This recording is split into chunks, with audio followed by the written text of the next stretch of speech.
Oi, gente! Bem-vindos ao Turno Win, onde as coisas ficam ainda mais sinistras.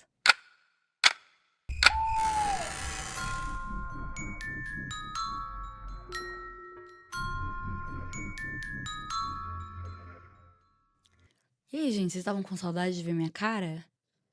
Porque eu quase não dei minhas caras hoje de novo. Aliás, por isso que o episódio tá sendo atrasado, mas eu falei, não, preciso dar minhas caras.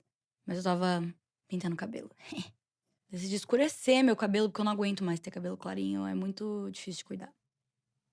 Enfim, né? Amanhã completamos 2 semanas de Turnowin e eu ainda não abandonei o barco, estou postando todos os dias. E assim eu vou continuar, gente, até o fim. Estou com vocês até o fim do Halloween. Lembrando que você pode mandar o seu relato para relatosdoturno@gmail.com se você quer ver ele sendo contado aqui. E, gente, desculpa, minha voz continua horrível. Eu não sei o que tá acontecendo. Tem alguma coisa aqui, assim, ó, entalada. E minha voz tá horrível. E no episódio de hoje temos um relato 2 em 1. Recebemos 2 relatos em um e-mail só. E eles vieram da Mari. Não sei se fala Mari ou Mary. E são 2 relatos meio curtos, mas vamos lá. O nome do primeiro é Não Olhe Agora. Não sou uma pessoa religiosa. Não sigo nenhuma crença e nunca tive uma mediunidade muito apurada. Diria até que bem escassa.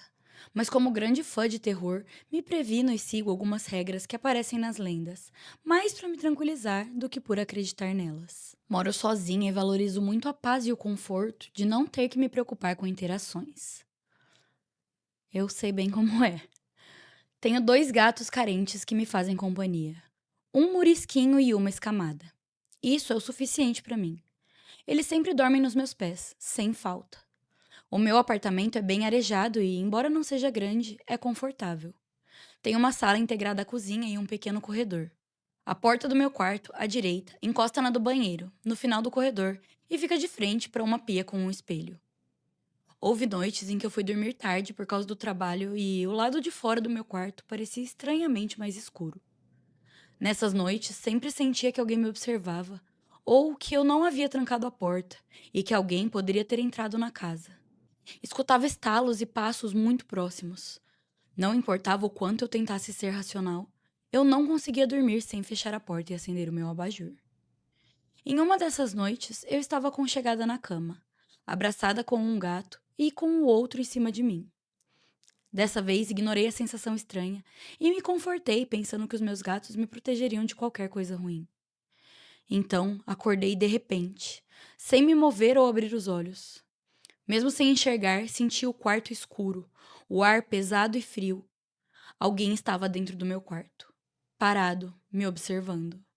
Me mantive imóvel, fingindo dormir, com o rosto relaxado, mas a garganta travada de medo. Eu sempre finjo que eu ainda tô dormindo se eu fico com medo de alguma coisa. Tipo, eu acordei de madrugada com um barulho, eu finjo que eu ainda tô dormindo, porque eu penso, se o espírito não souber que eu tô dormindo, ele não vai me atazanar. Posso estar errada.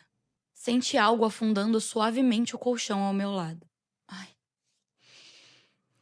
Torcia desesperadamente para ser meu gato, mas ouvi uma respiração cada vez mais alta e longa. Não pesada nem chiada, deveria ser quieta. Meu corpo tremia e eu torcia para que aquilo que me encarava não percebesse que eu estava acordada. Ela apoiou uma mão no colchão, ao lado do meu ombro, e se inclinou sobre mim. Senti a proximidade do seu rosto. Se fosse humano, sentiria o seu calor. Seus olhos arregalados me encaravam maniacamente. Ela sabia que eu estava acordada, mas queria que eu me denunciasse, que meu medo entregasse que eu estava consciente. Ela desejava isso com fome. Senti como se passassem horas nesse sufoco, mas, por algum motivo, ela desistiu. Afastou-se lentamente e se levantou. Eu continuei imóvel, temendo que voltasse ou que tivesse me enganado para me fazer me mexer. Depois de um tempo, senti o ar pesado desaparecer junto com o frio. Quando tudo parecia seguro, pulei da cama como quem recupera o fôlego após quase se afogar. Eu tremia e a primeira coisa que eu notei foi que os meus gatos não estavam nos meus pés. Eu os encontrei na varanda, olhando para mim com cansaço e tranquilidade. Alguns dias se passaram e não houve mais noites escuras até então. Convidei uma amiga para tomar um café e comentei sobre a possibilidade de me mudar por causa do aumento do aluguel. Ela disse: Você quer ajuda para procurar outro lugar? Eu super apoio. Sabe que eu sempre quis que você saísse desse apartamento. Eu disse que não sabia e perguntei o porquê. Então ela explicou. Aqui é uma energia muito pesada, principalmente à noite. Eu não durmo mais aqui, principalmente por causa do homem que fica nos observando enquanto dormimos. Você não sabia? Ele anda da cozinha até a porta do seu quarto, indo e vindo a noite toda. Não faz nada, mas dá muito medo. Já pedi para ele me deixar em paz, mas ele sempre volta. É por isso que você tem essas noites escuras. Fiquei em choque. Queria muito me mudar e, por um bom tempo, procurei apartamentos novos, mas ultimamente todos estão muito caros. Esse apartamento é maior, tem melhor localização e o mesmo preço que outros que eu encontrei. Ainda vou ficar aqui por algum tempo, mas agora sempre mantenho a porta do meu quarto fechada, meus gatos dentro do quarto e uma luz acesa ao lado da minha cabeça.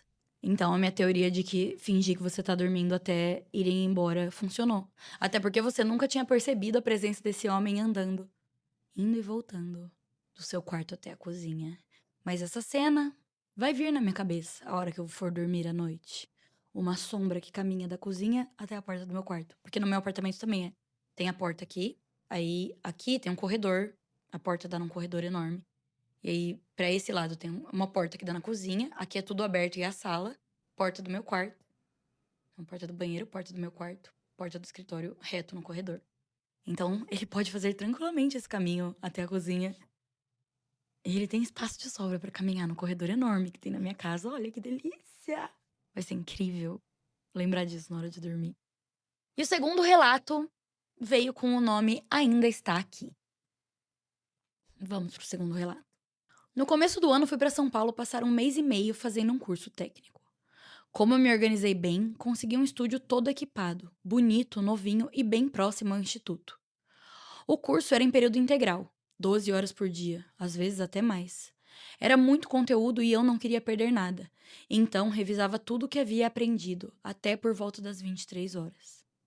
Tento culpar o cansaço e a falta de sono, mas o que aconteceu foi tão real que é difícil de explicar.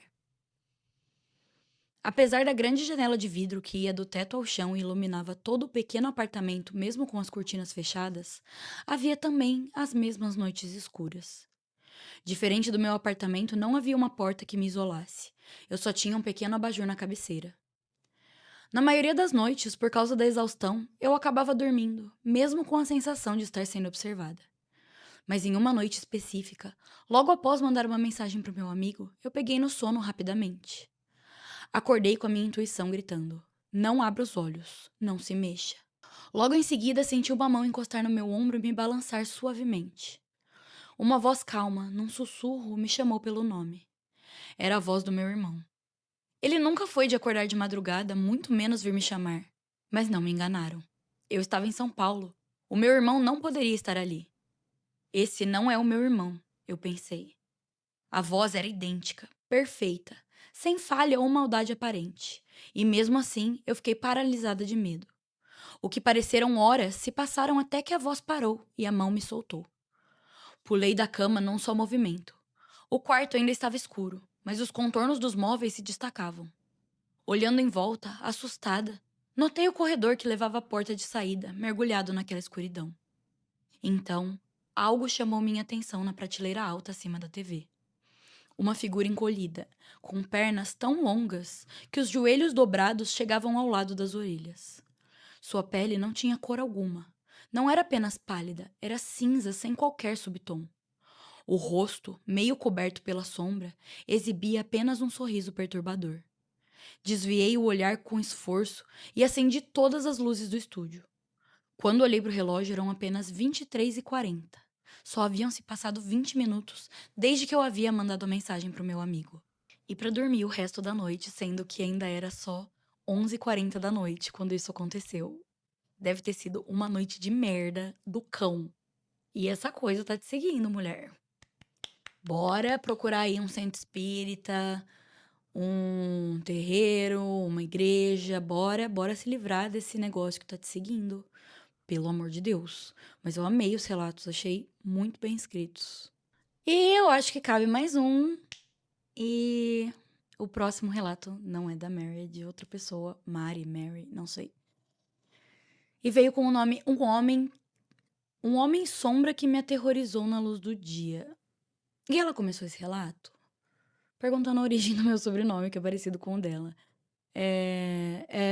A origem do meu sobrenome é polonesa. E ela falou que ela tá escrevendo esse relato no intervalo do almoço, do estágio. Vamos lá. Eu quase nunca falo sobre essa história porque foi a minha primeira e única experiência com o sobrenatural e eu tenho muito medo. E acho que quando você fala muito sobre algo, aquilo pode te perseguir, sei lá. Nesse caso, eu tô completamente fodida, porque eu só falo disso, basicamente. Essa experiência que eu tive aconteceu quando eu tinha 13 anos, na casa da minha avó, mais ou menos um ano depois dela ter falecido. Antes da minha avó falecer, eu nunca tive medo da casa dela. Achava meio fria no máximo. Minha irmã morou lá por um tempo com a namorada dela da época, depois que a minha avó já tinha falecido. E disse que elas escutavam passos e a geladeira abrir e fechar sozinha durante a noite. Bom, no dia em que aconteceu, minha mãe estava trabalhando, costurando, em uma lojinha que era grudada ao lado da casa da minha avó. Era um bazar, brechó, e ela também fazia consertos nas roupas. Um detalhe importante é que tinha um acesso para a loja por dentro da casa. Mas a porta desse acesso estava trancada para o lado de dentro da loja. Então eu não conseguia entrar por lá, só por fora. E o portão da garagem estava trancado. Eu passei um tempo dentro da casa sozinha e tudo de boa. Até que eu cansei. Ou deu o horário da gente ir embora e eu fui até o portão para ir ver minha mãe na loja, que estava costurando, então não me escutava. Eu não sabia que o portão da garagem estava trancado, então tentei abrir e nada. Aí eu olhei para trás. Ia voltar e sentar na sala, provavelmente. Mas vi no topo da escada que dá para a porta de fato da casa uma sombra, muito, muito comprida, olhando para mim. A coisa tinha quase que o formato de um homem muito grande, mas não é bem isso. Era esquisito. Seus membros estavam compridos demais, e suas mãos e pés não tinham formato, como se fosse algo plano. Uma sombra, como a sombra do Peter Pan, como em muitos relatos que você vem lendo se referem. O meu coração começou a acelerar na mesma hora, e eu tentei falar com a coisa. Nada. Eu não conseguia acreditar que aquilo era real. De início, fiquei completamente petrificada. Não conseguia fazer nada. Então, tentei ver de muitos ângulos. Olhar atrás daquilo, não sei. Comecei a me mover, pensando que podia ser a sombra de algo, já que tinha uma telha transparente em cima da coisa. Olhei na telha e nada. Ele não sumia, ficava parado lá, no mesmo lugar. Eu comecei a gritar à minha mãe com muito medo e ela não me respondia, continuava costurando. E eu tentava abrir o portão e também nada. Mesmo quando a máquina já não estava fazendo barulho, ainda assim minha mãe não escutava. E aquela coisa lá, eu só lembro de hiperventilar, parada e tremendo, até que a coisa desapareceu. Do nada. Simplesmente sumiu. E a escada se iluminou. Sabe aquele sol da tarde que bate na janela e fica muito lindo? Ficou iluminado assim. Eu continuava morrendo de medo, me cagando de verdade. E agora é a parte da história que eu não lembro muito bem se eu tentei abrir o portão de novo e ele abriu, ou se eu chamei minha mãe de novo e ela abriu pra mim. Só sei que eu fui embora e demorei um pouco pra contar pra ela o que aconteceu. Eu nunca mais me senti confortável naquela casa. Eu odeio voltar lá. Morro de medo. Isso já faz uns 7 anos e agora eu tenho 20. E eu tenho muito medo dessa sombra aparecer de novo pra mim. De voltar pra me ver. Penso nisso com certa frequência e fico com uma sensação ruim toda vez que eu conto isso pra alguém. O que você acha que pode ter sido isso? Porque eu nunca consegui pensar em nenhuma hipótese do porquê isso apareceu pra mim. Minha avó era a melhor pessoa que eu já conheci, então tenho certeza que não tinha a ver com ela. Porque por mais que essa sombra não tenha me feito mal, eu senti medo. Então acho que as intenções dela não podem ter sido das melhores. E aí, gente, o que vocês acham que era? Eu vou seguir a teoria da avó. Você sentiu medo porque você não tá acostumada a ver coisas sobrenaturais. Mas pode ter sido sua avó, afinal não te fez nenhum mal. Mas não sei.